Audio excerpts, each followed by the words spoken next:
Well, this sucks. I just read an article in the Bookseller with this headline: Intimidating behaviour towards bookshop owners on the rise, according to BA survey. Now, I have thoughts and feelings, but before I dig into this, I just need to be very, very clear on the fact that I am not a political commentator. I am not someone with any expertise in social behaviour and the political zeitgeist that we find ourselves in. I am two things that are relevant to this article. The second is something that I will save until it becomes relevant, and the first is that I'm someone who talks about books on the internet. I am an author, I am an editor, I am a book critic, I am a booktuber, and I spend most of my time outside of my home in bookshops. I'm in bookshops and libraries literally all of the time, as often as I possibly can be. And I spend a lot of time in independent bookshops, especially because you should always support your independent local libraries and bookshops. So this obviously upset me just on the face of it. And then I actually read the article and I only got more annoyed because I had a feeling a certain topic was going to come up within the article.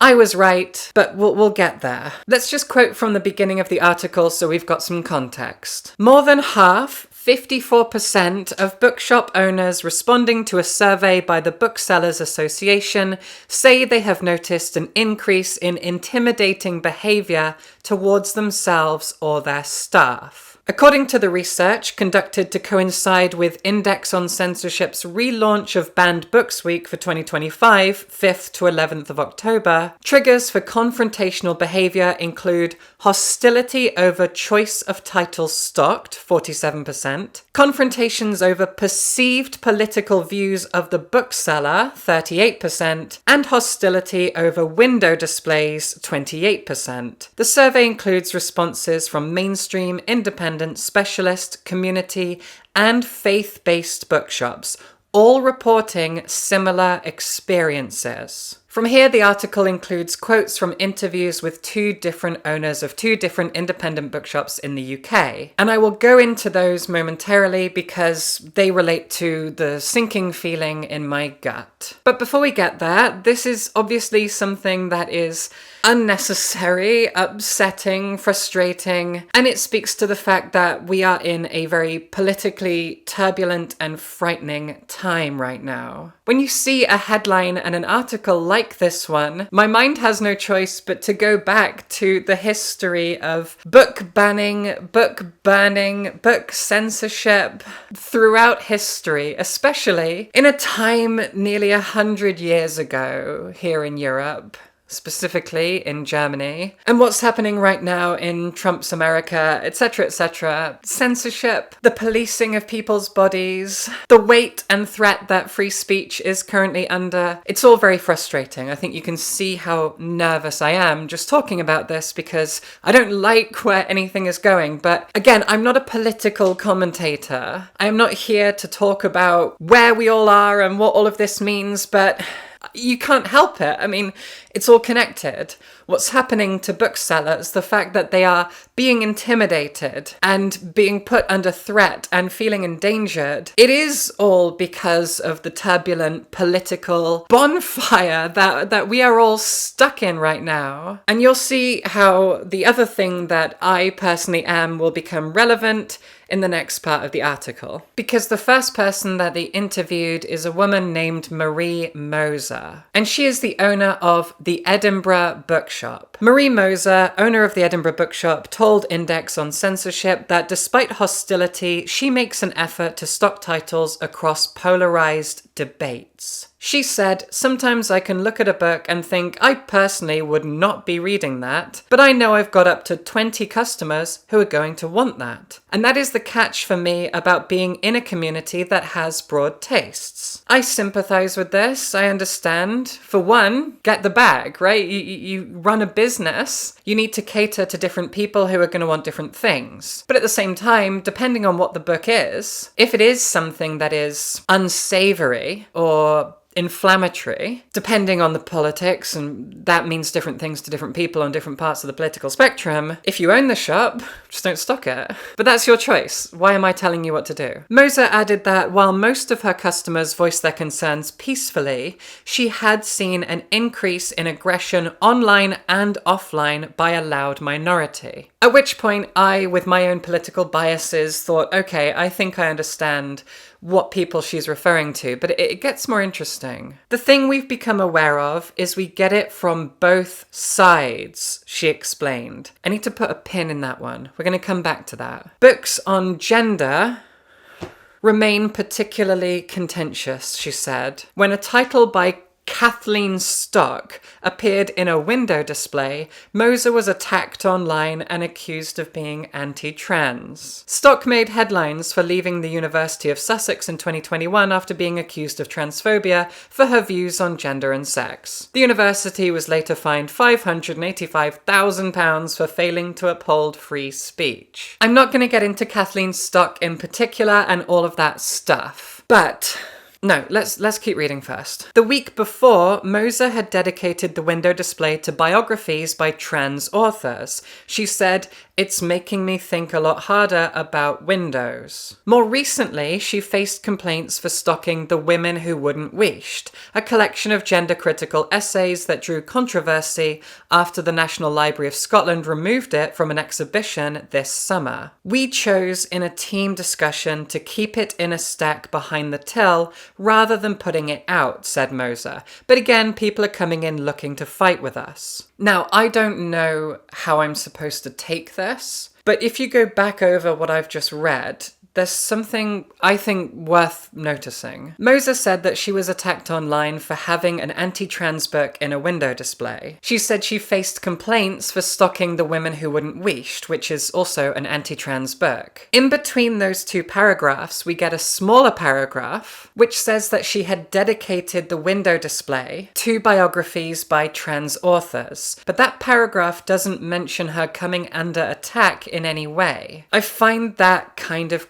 curious. I think that it would be very easy to read into that. You could perhaps either extrapolate that into the political or social opinions of the writer of the article or of the owner of the bookshop herself, but I think doing so might be a bit disingenuous. I am tempted to do it, of course I am, because we're all almost on fire right now with our political opinions. Everyone is screaming and shouting at each other. But the thing that that has me wanting to weigh into this conversation, even though I don't have much information, is that I'm trans. And I don't like talking about that anymore because of the state of the country that I'm in. I don't like outing myself as trans anymore. People who've been watching my channel for a long time will know that I'm trans, but people who found my channel in recent weeks and months keep voicing their surprise to me at the fact that I'm trans because I pass pretty well these days. And that is for my own safety. I don't like talking about the fact that I'm trans anymore. I'm proud of it.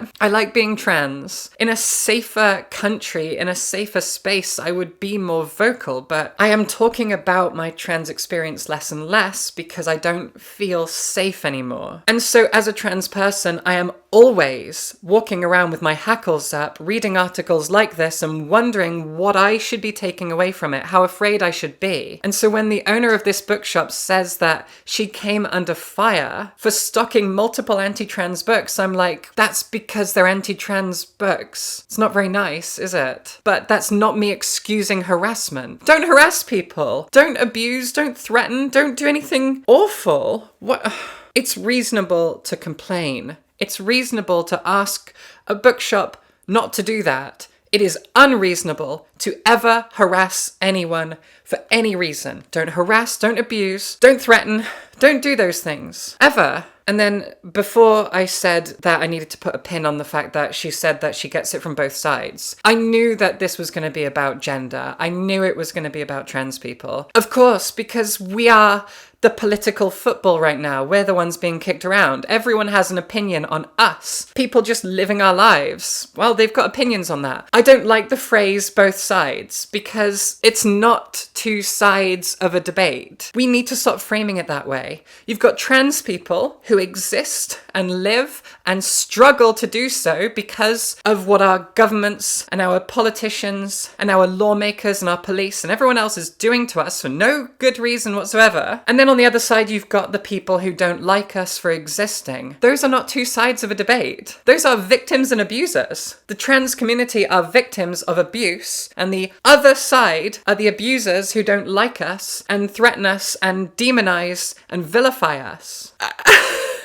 They're not two sides of a debate. But I am specifically picking on the rhetoric, the dialogue, the phrasing around both sides. Because when it comes to the trans debate or the trans issue, there are not two sides. There are victims and abusers. And that's always been the case with any vulnerable minority group. Every minority group within history has not been one side of a debate. They are a vulnerable group, a vulnerable community of people who are being harassed and threatened by the powerful majority, who are always cis-het white people, usually cis-het white men. So if your minority group are trans people, if they are immigrants, if they are Muslims, if they are gay people, whatever minority group they are not one side of a debate. I've gotten off topic. This video is supposed to be about bookshops, but I think you understand that any vulnerable minority group is not one half of a debate. Stop saying that. It's not both sides. It's the victims and the abusers. Fucking hell.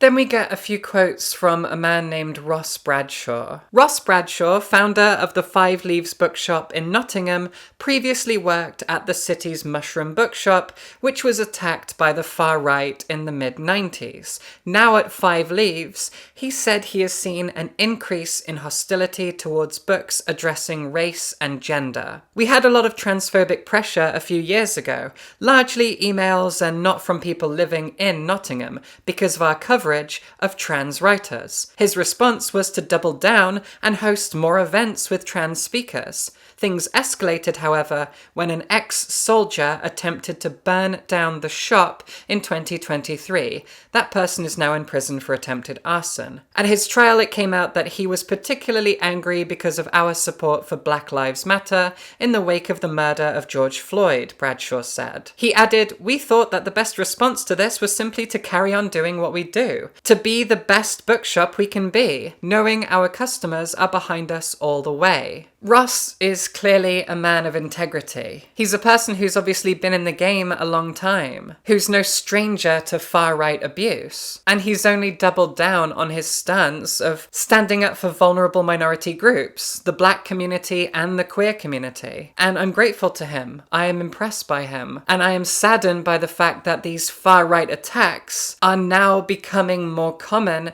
just as they once were decades ago. These things go in cycles. We all know that history repeats itself and things become very cyclical. When I was a child, anti-immigration rhetoric was a big thing. Then it died down for a decade. Then it came back in the form of Islamophobia. Then that died down, or at least it seemed to. Muslims might say differently. I don't know. I'm not Muslim. I'm not Arab. But it seemed to die down. It died down in the sense of what newspapers were covering, what journalists were talking about, what our government spokespeople were saying. And now it's back again. Anti-immigration, Islamophobia, these things are rising up again. These cycles are perpetuated by the same cis-het white people over and over again. Decades ago, when it came to the queer community, it was gay men who were under fire. We had Section 28 in the UK. If you don't know what that is, Google it. I do not have the energy to talk about Section 28. And now trans people in the UK and the US and many other countries are facing their own version of Section 28. So many rights being removed, so many safeties being removed, so much pressure put on us to hide ourselves away and not feel safe outside of our homes. And all of this is spreading to bookshops where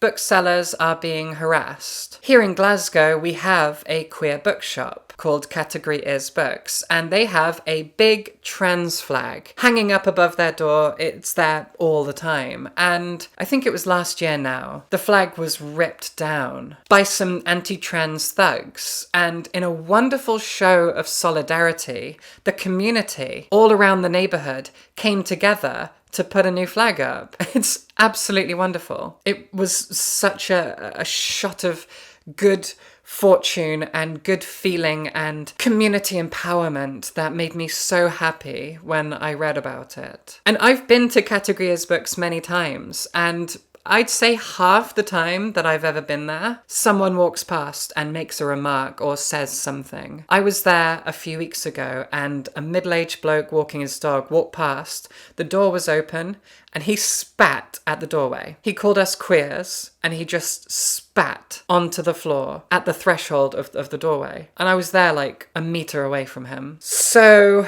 this isn't nice. None of this is nice. And this is why I don't like talking about being trans on the internet anymore, because all I'm doing is putting a target on my back. I went into a charity shop the other day to donate a bag full of books. One of those books was a Neil Gaiman book that obviously I was eager to get rid of, and the person I handed the books to was really, really lovely, and we started talking about Neil Gaiman and how she got rid of her books as well, and then she started talking about J.K. Rowling and how J.K. Rowling just makes her angry. The person I was talking to was a cis woman, and she was talking about how vile J.K. Rowling is. I took that as a signal that I was in a safe space and I could reveal to her that I am trans. She was surprised, which is always an ego boost, you know? Different trans people have different feelings about passing and whether or not we should pass and we owe people passing and all of this stuff. I can't personally deny the fact that when I pass, which is like all the time as far as I know, it does feel good. It feels great. I paid a lot of money for my voice training and I'm glad it works. But I was taking a gamble when I revealed the fact that I'm trans to a person in a public space. And I don't like that that's the case. I also don't like that this video has become about transness, but then I knew it would when I read the article. I just never expect...